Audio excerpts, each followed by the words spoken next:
روضہ امام رضا علیہ السلام کا مختصر سا تعارف۔ بادشاہ امام رضا علیہ السلام کے حرم کا کل رقبہ 240 ایکڑ ہے، یعنی 1920 کنال۔ حرم پاک کا ایک چکر 4 کلومیٹر کا پیدل سفر بنتا ہے۔ سڑک جہاں سے ختم ہوتی ہے وہاں سے حرم پاک میں داخل ہوں تو دنیا کا سب سے قیمتی پتھر لگا ہوا ہے۔ وہ گرینائٹ لگا ہوا ہے جو گرمیوں میں ٹھنڈا رہتا ہے اور سردیوں میں گرم ہوتا ہے۔ صحن کے باہر جو ابتدائی دروازے ہیں وہ اتنے قیمتی لکڑی کے ہیں جو دنیا کے کسی بھی بندے کو دستیاب نہیں ہیں۔ پھر جب صحن ختم ہوتا ہے تو آگے شروع ہو جاتا ہے حرم۔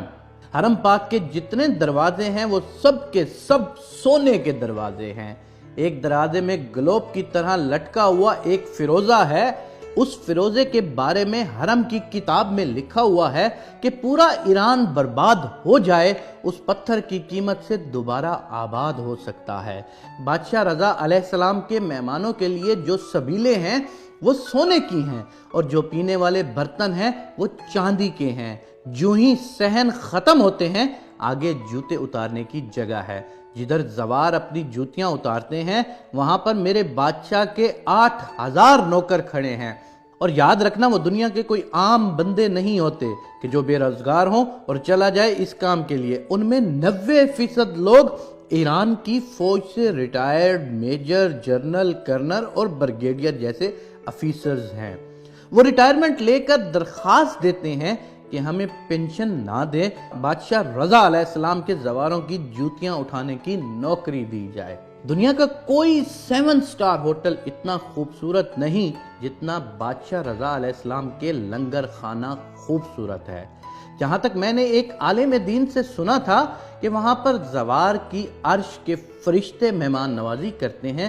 یہ جتنی بھی چیزیں ہیں، سونا، چاندی، اینٹیں، پتھر، ان سب کی فیکٹریاں امام رضا علیہ السلام کی اپنی ہیں۔ کچھ صحن ایسے ہیں جن کا رقبہ بہت وسیع و عریض ہے۔ ان کو صحن بزرگ کہتے ہیں۔ اذہان میں جو بزرگ، ضعیف یا معذور زوار مہمان آتے ہیں ان کے لیے صحن میں امام رضا علیہ السلام کی گاڑیاں کھڑی ہوتی ہیں، اس لیے کہ میرا زوار چل نہیں سکتا، اسے سواری پر لے کر آؤ۔ 3 منزلوں پر محیط ہے میرے بادشاہ رضا کی زری مبارک۔ ان تینوں منزلوں کی زیارت کی جاتی ہے۔ ان تینوں منزلوں پر دنیا کی ہر کرنسی، روپیہ، یورو، ڈالر، ریال، دینار، پاؤنڈ وغیرہ ہر قسم کی کرنسی سے بھری ہوئی پڑی ہوتی ہیں۔ یہ تینوں منازل ایران پر تقریباً 44 سال سے پابندیاں ہیں۔ ایران بادشاہ رضا کی جوتی کا صدقہ آج تک غریب نہیں ہوا۔ مملکت ایران مقروض ہے۔